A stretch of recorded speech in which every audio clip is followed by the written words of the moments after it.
Olá, alunos da classe de catecúmenos e os demais que estão nos acompanhando pelo YouTube.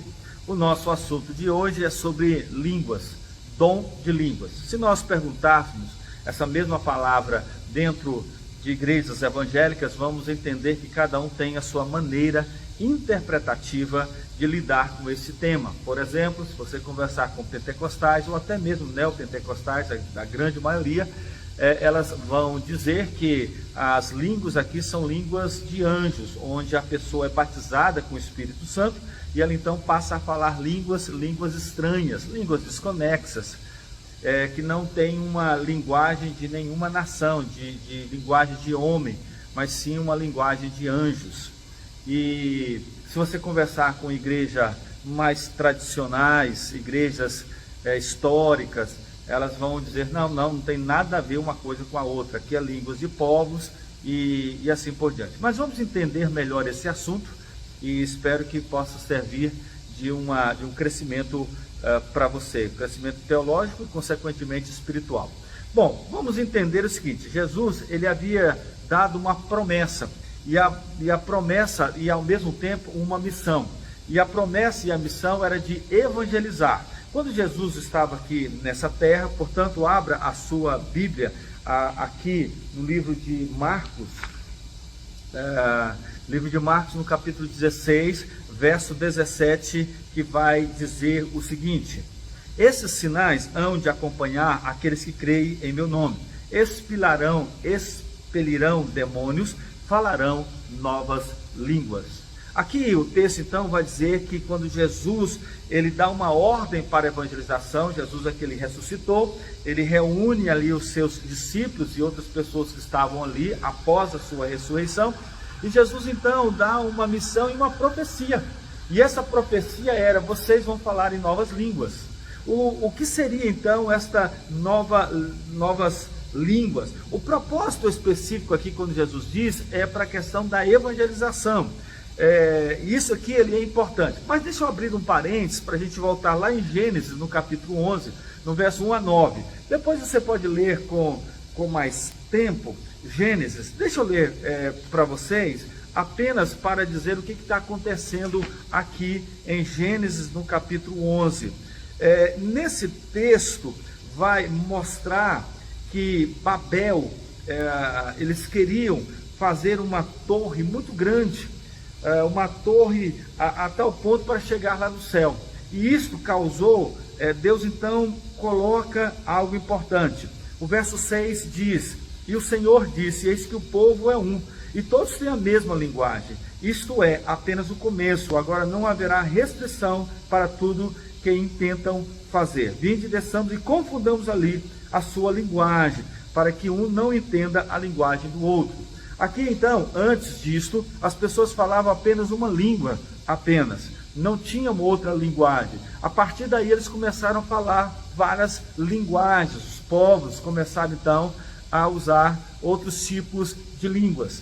E aqui então no Novo Testamento está justamente isso.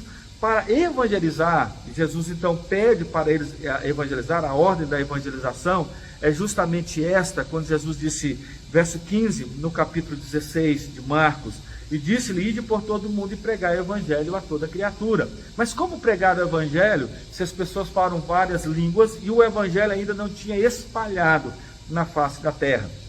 É uma promessa que Deus então coloca para cada um. Muito bem, no final do Evangelho de Marcos é que se menciona então sobre essa questão de dom de línguas. Aqui é a primeira vez que aparece essa profecia de falar sobre as novas línguas. Mas a língua no Novo Testamento, ela então começa a profecia a ser cumprida aqui no livro de Atos. Atos no capítulo 2, por favor, abra a sua Bíblia se for possível. Atos capítulo 2, no verso 1 ao verso 13. Vamos tentar entender melhor aqui o que está acontecendo nesse texto de Atos no capítulo 2. É a descida do Espírito Santo. E aí preste atenção, eu vou estar lendo o texto e a gente vai conversar. Ao cumprir-se o dia de Pentecostes,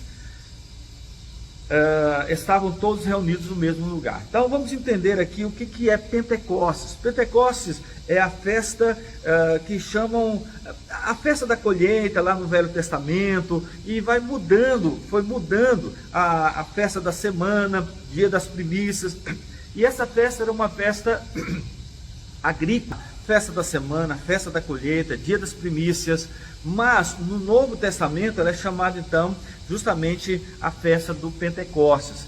Pentecostes, 50 dias após a colheita. E eles faziam uma festa, e essa festa era um nome muito interessante, porque todas as pessoas, é uma festa dos judeus, mas ao mesmo tempo era uma festa de todos, escravos, simpatizantes, estrangeiros, iam para esta festa ali em Jerusalém. Então olha só para mim, olha aqui, ao cumprir-se o dia de Pentecostes, estavam todos reunidos no mesmo lugar. De repente, veio do céu um som como um vento impetuoso, encheu toda a casa onde estavam sentados.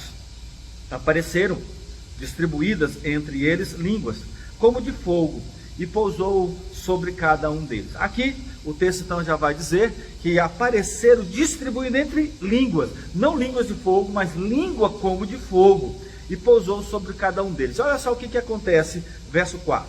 Todos ficaram cheios do Espírito Santo, e passaram a falar em outras línguas, segundo o Espírito lhes concedia que falassem. Aqui então vem a profecia que o Senhor colocou. Começaram então a falar o quê? Em outras línguas. E observe que o texto aqui vai dizer que eles falavam em outras, está no plural, em outras línguas. Em outras línguas. O verso 5 diz: ora, estavam habitando em Jerusalém judeus, homens piedosos, vindo de todas as nações debaixo do céu.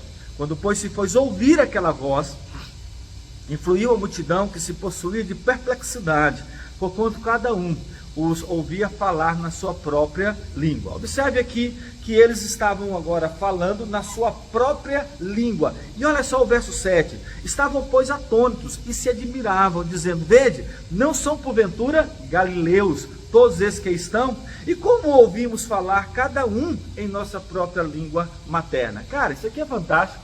Como é que a gente consegue ouvir eles falarem na nossa própria língua materna? E se você olhar no grego, no original, existem duas palavrinhas no original que nós precisamos entender. A primeira palavra está lá no original, quando a palavra está ali, glossai, ou dialecto. O glossai, a palavra glossai vem de poliglota. Poliglota é aquele que fala várias línguas, línguas de outros povos. E quando se fala também dialecto, dialecto significa variedade de línguas regionais de um idioma, usado por um povo particular. Eu ia brincar aqui, né, como se fosse um baiano falando, ou um goiano falando. É um dialecto, que às vezes só eles entendem. Mas olha só que interessante, porque aqui esse texto vai dizer que a festa, várias nações estavam ali. Cerca de 14, 15 nações estavam presentes ali. Tanto é que no verso 9 começa a falar, o verso 10 vai dizer da Frígia, da Pâmpula, do Egito, das regiões da Líbia, das imediações sirênicas e romanos que aqui residem. Tanto os judeus, verso 11, como os prosélitos cretenses e arábios, como os ouvimos falar em nossas próprias línguas as grandezas de Deus. Observe que aqui ninguém está falando línguas desconexas, em nenhum momento o texto deixa margem para isso. E mais uma vez no original, ele vai dizer aqui que é justamente essa questão do glossai, que é línguas de povos. No próprio texto original, ele vai dizer isto. E Pedro, então, quando começa a pregar o evangelho, e as conversões começam a vir. Ou seja, eles ficaram cheios do Espírito Santo. Eles foram batizados com o Espírito Santo? Não, o texto em nenhum momento fala que eles foram batizados com o Espírito Santo. Porque nós entendemos o que é o batismo do Espírito Santo. O batismo do Espírito Santo significa quando você se converte. A partir do momento que você se converte, você é batizado com o Espírito Santo. Por isso que a Bíblia vai dizer que nós somos selados com o Espírito Santo. O selo do Espírito Santo, o batismo do Espírito Santo é quando me converto. Em nenhum momento a Bíblia fala quando você é batizado e você passa a falar línguas e línguas desconexas. Ok? Muito bem, quando nós olhamos para isso, fica um pouco mais claro. E muitos até vão dizer, ok, pastor, o senhor está certo, aqui é línguas de povos, não tenho o que negar. Mas lá em Corinto vai dizer que é línguas de anjos. Então vamos ver lá nesse texto. Vamos lá? Vamos para o texto? Muito bem. Agora em 1 Coríntios, convido você a abrir a Bíblia em 1 Coríntios no capítulo 14. Vamos agora analisar o texto, e é interessante que eu vou analisar pouca coisa no grego aqui, porque o próprio português já nos traz as razões do qual nós queremos defender e entender que em nenhum momento a Bíblia fala que nós falamos em línguas estranhas, em línguas desconexas. Em nenhum momento ela vai falar que são línguas que ninguém entende. Mas vamos lá, vamos por parte, né? 1 Coríntios, e alguns ainda vão dizer, pastor, mas a Bíblia vai falar que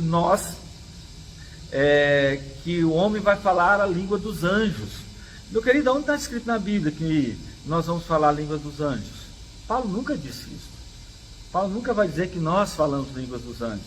Ah não, diz lá, olha só, 1 Coríntios 13, 1, vai dizer, pastor, lê lá. E eu passo a mostrar-vos ainda um caminho sobremodo excelente, ainda que eu fale as línguas dos homens e dos anjos, se não tiver amor, serei como o bronze que soa, ou como o símbolo que retine. Queridos, Paulo não está dizendo aqui que nós falamos língua dos anjos. Paulo está dizendo o seguinte, olha, ainda que eu fale as línguas dos homens, e ainda que eu fale a língua dos anjos, é como ele dissesse, ainda que eu fale a língua dos extraterrestres, ainda que eu fale a língua dos animais, ainda que eu fale, se eu não tiver amor, nada. Então, Paulo está usando aqui, não sei se eu posso dizer que é um hipérbole, mas Paulo está trazendo uma figura aqui de linguagem para dizer, ainda que eu faça, não faço, mas ainda que eu faça. É como eu dissesse, olha gente, ainda que eu pegasse o mundo inteiro e embrulhasse no papel e entregasse para você, isso ainda seria pouco. Ainda, eu não vou fazer isso, tá bom? Então vamos tirar esse texto. Por isso que a gente tem que tomar muito cuidado com algumas interpretações. Mas aqui, primeiro eu preciso entender o contexto. A igreja de Corinto era uma igreja muito complicada. Paulo pastoreou essa igreja por 1 ano e meio. Desde 50 a 51 depois de Cristo, Paulo foi o pastor dessa igreja. E Paulo vai dizer em 1 Coríntios 1, 4, 9, que essa igreja, ela recebeu vários dons, muitos dons. Mas o grande problema é que a igreja estava usando esses dons não para a edificação, para a evangelização, mas estava usando esse dom para se vangloriar. Porém, em vez de ser uma igreja madura e fiel, deixou de lado o zelo da palavra e se enveredou pela confusão dessa situação. A igreja de Corinto era uma igreja farta, mas ao mesmo tempo também era uma igreja com carnalidade, ciúmes, contendas, incestos e tantos outros, essa igreja de Corinto. E no caso aqui estudado, o dom de línguas. Havia gente que tinha esse dom e que se achava melhor do que o outro. Ele achava, né, eu tenho um dom de línguas, eu sou melhor, sou mais espiritual. É igual talvez fosse nos dias de hoje, nós falássemos, qual é o dom que as pessoas se acham, né? Vamos imaginar aqui, no grupo de louvor, aquele camarada que canta muito bem. Não, eu tenho um dom, eu vou cantar, e quando eu vou cantar, parece que um negócio assim meio fora de série, extraordinário e tal, e se acha melhor talvez do que um irmãozinho que tem um dom que não é tão assim paparicado nos nossos dias. Então em Corinto estava acontecendo esse problema, e eu preciso entender também que além disso, o dom de línguas, ele tinha algumas normas, tá? Para falar na igreja. O dom de línguas, línguas dialecto, línguas glossai, línguas de povos. Para se falar sobre línguas na igreja, tinha que ter propostas e que ao mesmo tempo tinha que ter normas. Por exemplo, a dom de línguas ele era para evangelizar, era de uma forma organizacional, todos juntos não podiam, era para o povo ouvir, para edificação, não era para se ensoberbecer. E era justamente o que estava acontecendo sobre o dom de línguas aqui, especificamente em Corinto. É o que estava acontecendo. Muito bem, diz assim, olha só, preste atenção. Segui o amor, 14:1, e procurai com zelo os dons espirituais, mas principalmente os que profetizeis. Ou seja, ele está dizendo aqui que nós devemos procurar os dons, são importantes, mas principalmente procure o dom da profecia. O que é o dom da profecia? É o dom da pregação da palavra. Quando eu prego a palavra, estou profetizando. Pedro, por exemplo, ali em Atos, quando ele prega e há conversão, ali era a profecia. Profecia é tudo aquilo que está nas Escrituras, e não aquilo que está fora das Escrituras. 2. Pois quem fala em outra língua, não fala a homens, senão a Deus, visto que ninguém o entende. Em espírito fala mistério. Se você tiver no grego aí, você vai olhar que essa palavra língua aqui, ele está no glossário. Ou seja, que ele está falando línguas de povos. Que você fala em língua, não fala a outro senão a Deus. Ou seja, se você está falando ali na igreja de Corinto, pregando em uma língua de povos, você na verdade não está falando a homem, somente a Deus. Porque ninguém vai entender. Em espírito você fala mistérios. Ou seja, você está falando apenas para você mesmo, porque ninguém está entendendo o que você está falando, e nem você mesmo, porque depois, mais tarde, vamos falar aqui sobre o dom da revelação. Verso 3, mas o que profetiza fala aos homens, edificando, exortando e consolando. 4, o que fala em outra língua, a si mesmo se edifica, mas o que profetiza edifica a igreja. 5, eu quisera que vós todos falassem em outras línguas.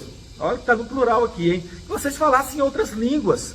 Muito mais, porém, que profetizasseis, pois quem profetiza é superior ao que fala em outras línguas, salvo-se a interpretar, para que a igreja receba a edificação.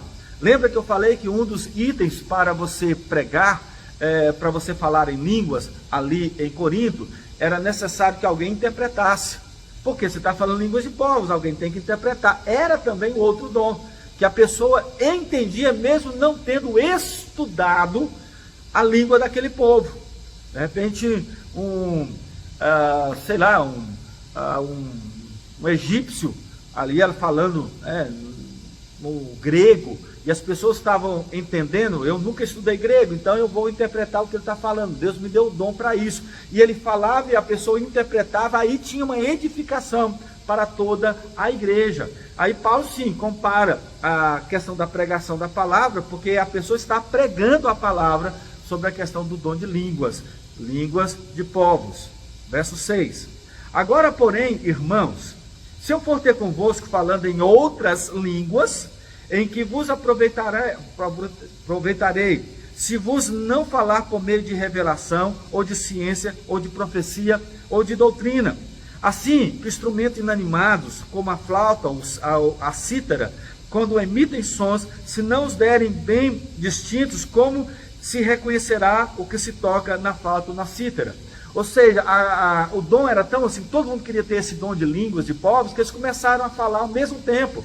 Aí um falava aqui, outro falava ali, não tinha ninguém que interpretava. Ele está dizendo, gente, é a mesma coisa de tocar instrumento, ninguém nem sabe nem o que está tocando. Para com isso, está bagunça. Vamos lá, cada um fala de cada vez. E aí depois, o verso 9, assim vós, se com a língua não dissestes palavras compreensíveis, como se entenderá o que dizes? Porque estarei como se falasse ao ar. Há sem dúvida muitos tipos de vozes no mundo, nenhum deles, contudo, sem sentido. Se eu, pois, ignorar a significação da voz, serei estrangeiro para aquele que fala, e ele é estrangeiro para mim. Olha só, ele está falando aqui essa língua de povos. Se você fala e as pessoas não estão entendendo a língua que você está falando, se não há interpretação, então cada um vai ser estrangeiro do mesmo jeito, não vai adiantar nada. Agora só, veja o que está no 12.